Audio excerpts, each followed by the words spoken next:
everyone, it's me, Nay. For today's exercise, we're doing something a little bit different.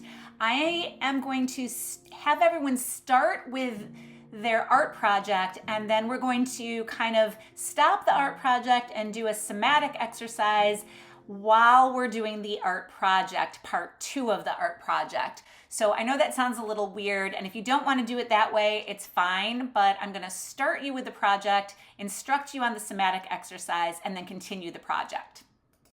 For this project, you can either use a canvas or a white piece of paper. I'm using a canvas, and what I'm going to have you do is prime your canvas and allow it to dry a little bit, and that's why we're going to be kind of doing our somatic exercise while this is drying.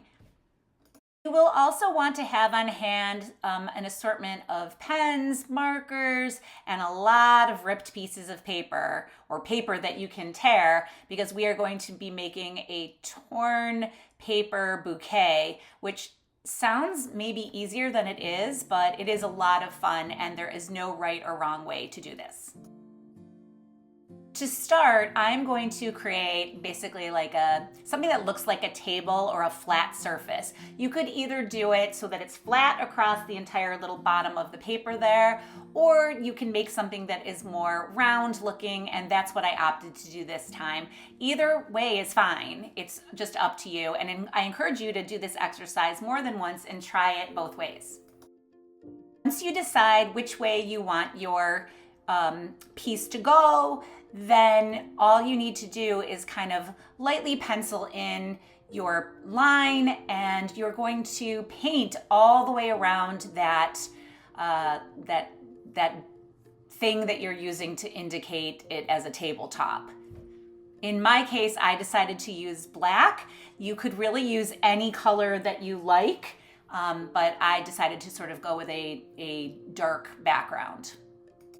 If you are using a canvas, don't forget to paint the sides as well, and because it just makes it look a little more finished when you do it that way. And once you get your canvas completely primed, you can set it aside, because we are going to talk about a somatic exercise while this is drying.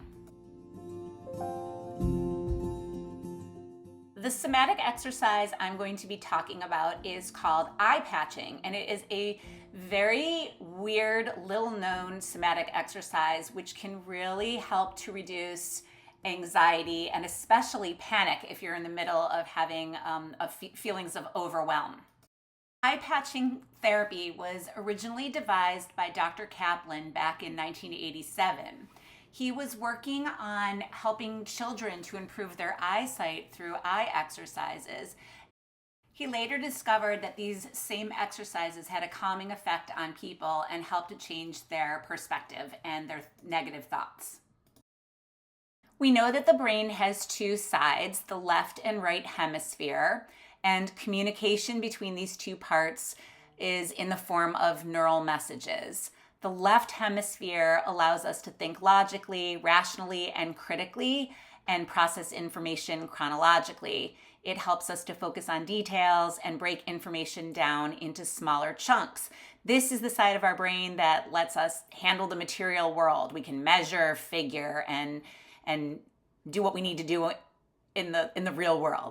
The right hemisphere is our creative side, our emotional side.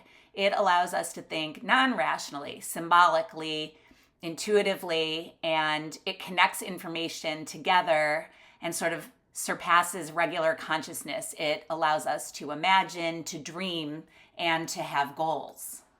While eye patching for the first time can cause a little bit of dizziness or disorientation, regular eye patching therapy can actually stop negative, obsessive thoughts and mind chatter.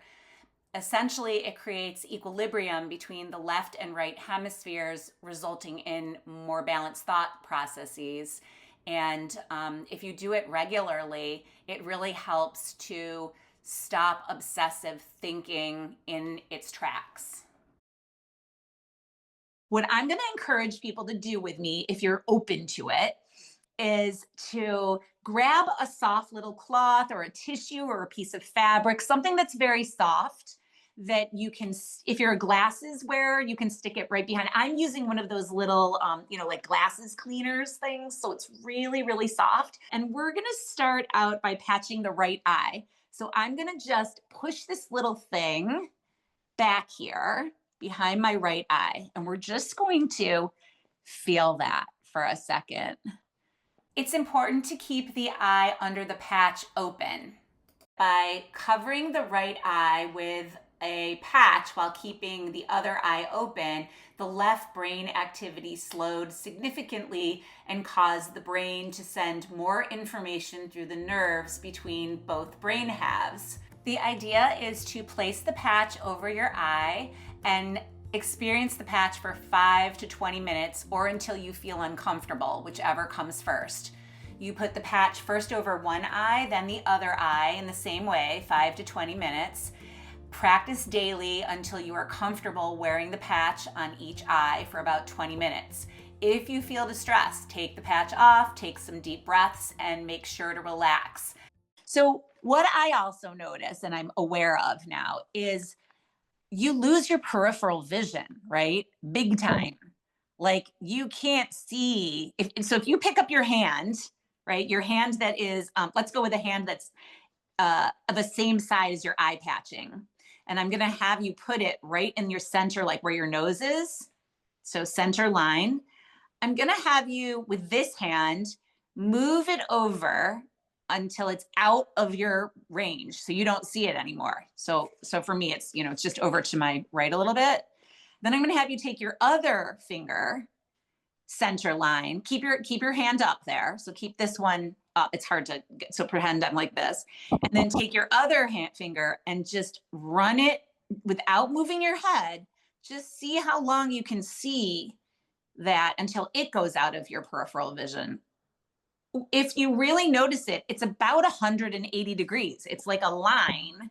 You just lose all of that. So what your brain is doing here is it's doing a lot of, if your brain could chatter, it would be like, what's happening? Why isn't my brain working? We have to work harder because we can't see. And so that's the kind of thing that creates new neural pathways. And they have tested this with people who have had strokes. They have tested it with people who have had been shot, like with a gun with bullet wound. This eye patching thing is super powerful, and that it does that it works for, well, obviously with amblyopia, with kids, when you patch, it makes the other eyes, the weak eye stronger.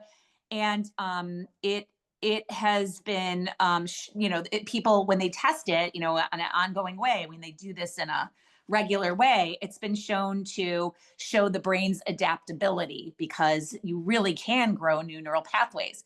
So the thing that you can do here is, just like we did with our fingers, I want you to move your eyes. We're just going to do 3 little motions. You're going to, with this eye patched, you're going to move your eye. So this is my right eye patch. So I'm moving my eyes all the way to the left. Just move your eyeballs over.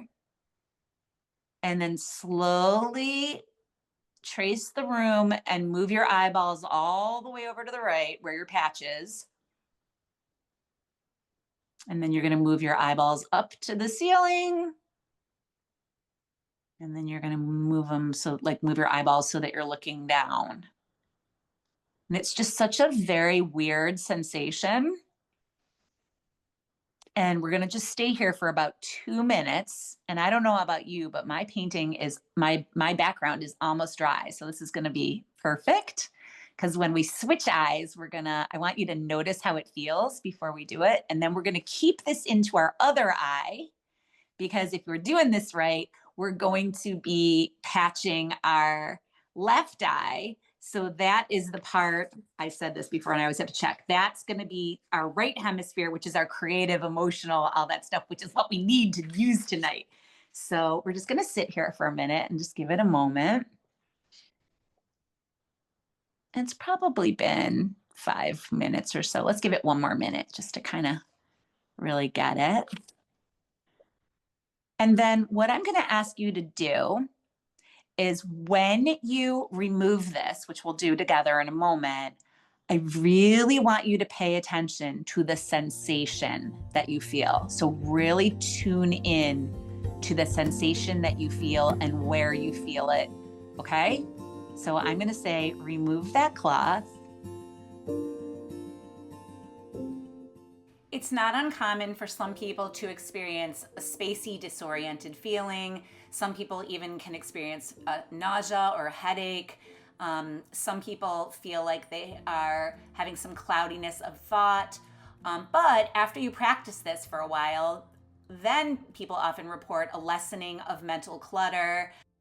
I definitely feel relief. And I notice when I take it off, I get this slow, it's like a slow opening. Like it's just at first it's very blurry and then it returns to stasis or whatever. And I have that feeling of relief. We're going to do it again. And this time we're going to patch the other eye, which by the way, it's always good to patch both eyes. So we're going to patch this. This time, we are going to start working on our torn paper bouquet project. And I'm going to ask you to keep your eye patched for the first 5 minutes of this activity. So this is going to be challenging. Okay. This is going to, at least I think it's challenging. Since it's the first day of spring, I was like, you know what? My crocuses are coming up. My daffodils are starting to push out. And I was like, let's do some flowers, because flowers are a universal symbol of hope and, spring coming and all that good stuff. So we're going to do some flowers. I'm going to tell you what it is that I'm going to be doing, and you can approach this however you would like. You're going to want to grab a whole bunch of colorful scrap papers. It doesn't really matter what kinds of paper you use, so anything will do. And I think I'm going to use this with the little dots here.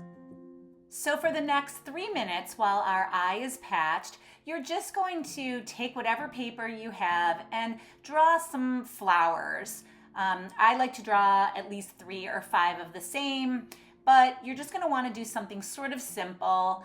And then once you get your flowers drawn or painted, then you're going to want to cut them out.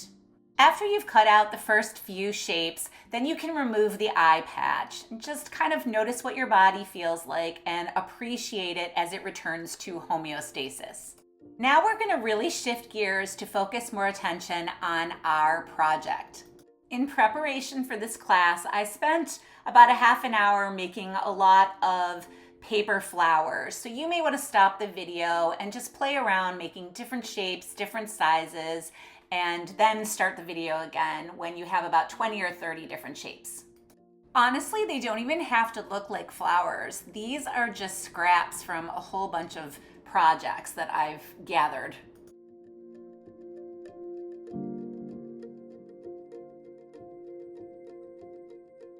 Once you have enough shapes available, the next thing I recommend is that you dump everything off your canvas so that you can start fresh. The first thing that I'm going to do is I'm going to decide on a vase, and you can either paint a vase or decide to paint a vase, or you can use paper. And I already had this little vase cut out, so mine is going to kind of go here on my table. So I'm just sort of setting it here, and I'm not gluing it down, because the next step is going to be, we're going to glue down or tear out, or maybe even paint if you prefer, some grassy stuff.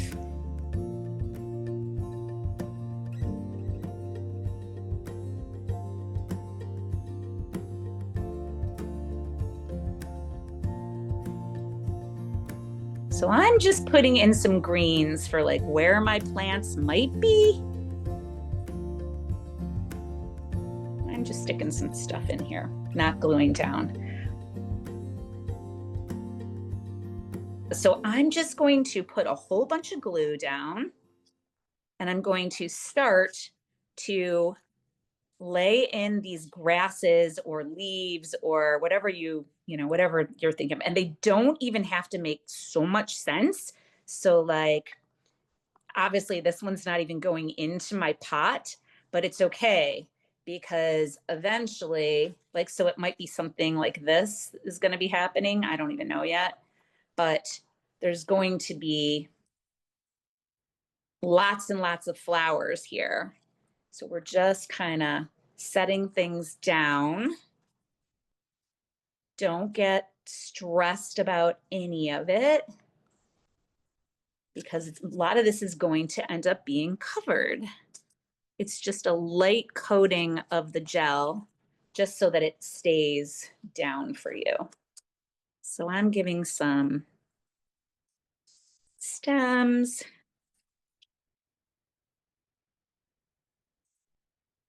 Just enough to keep it down.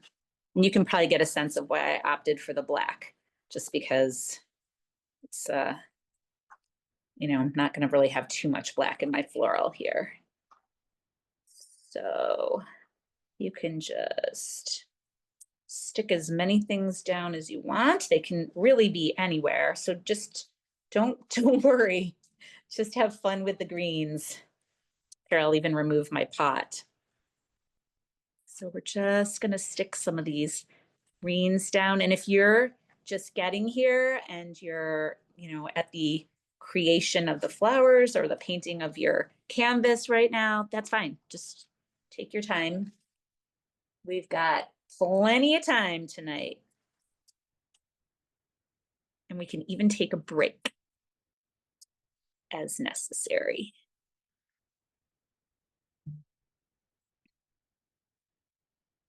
So my little guy is going to be here-ish. So I think I will put this down here. I've got this leaf or half of a leaf happening here. So I'll do that. At this point in the project, I'm going to use time lapse because honestly, all I'm doing is playing around and layering my different flowers so that they make some kind of a sense to me. I know that I want my bouquet to be very, very full and tight, but you may want a looser bouquet with fewer flowers. Just enjoy the process and take it as far as you want to take it so that it feels right to you. I will say I do think it adds something if you have a couple of flowers overlapping the pot. It just gives it a little bit of depth and dimension, but it's not necessary to do that. I just think it adds a little something.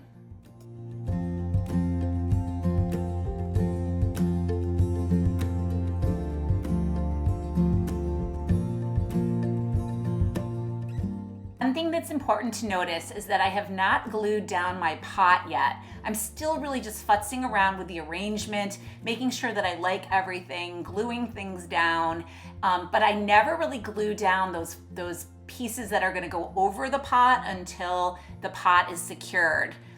At this point, it really is just about futzing around with my flowers, and I do that for quite a while.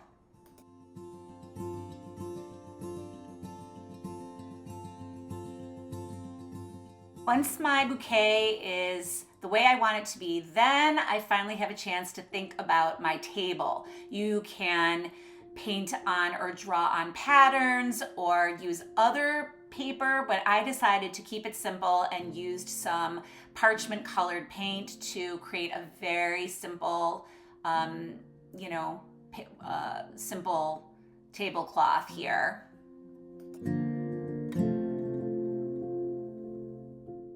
I learned a long time ago that it is really important to have a little bit of white in every painting because, especially in a painting like this, where it's very busy, the eye just needs something kind of calm. So that's why I'm adding a little bit of titanium white on top of my parchment color just to create a kind of a calm space for the eye to rest. Once the paint on my little tablecloth dries, then I can finally glue on my striped pot. Be sure to use a good amount of fixative. I used gel medium, and I also used the edge of an old credit card or gift tag to make sure everything is nice and flat. We were nearing our 2-hour mark, and I was still going strong with my zhuzhing. So I'm not gonna lie to you, I did continue to fussed around with my flowers even after the video stopped, but I just want to encourage you to take as much time as you need so that your bouquet feels like it's the way you want it to appear. After I got most of my flowers into place, I looked at the table and then I thought it looked maybe a little bit flat. So I grabbed a Posca marker and I decided just to add a little bit of detail on the table. I went with polka dots, but I could have made lines, dashes, big polka dots, whatever I wanted. I could have added stripes going a different direction. I could have even added more collage, but this kind of kept it simple for me and I think it did the trick. Even after class ended, I kept on futzing with my little bouquet. I thought I might want to add a word or like a ribbon or even the word mom or for mom because Mother's Day is coming up. But in the end, I decided to add a really cute little gift tag and a couple of ladybugs just because they seemed like they gave a good springtime vibe. The point is, this is an exercise in making a million little decisions. And if you can make lots of little decisions, your brain will ultimately get comfortable making decisions and it can make harder decisions more easily and with greater confidence. I'm very happy with the way this piece came out and I hope you enjoyed this lesson.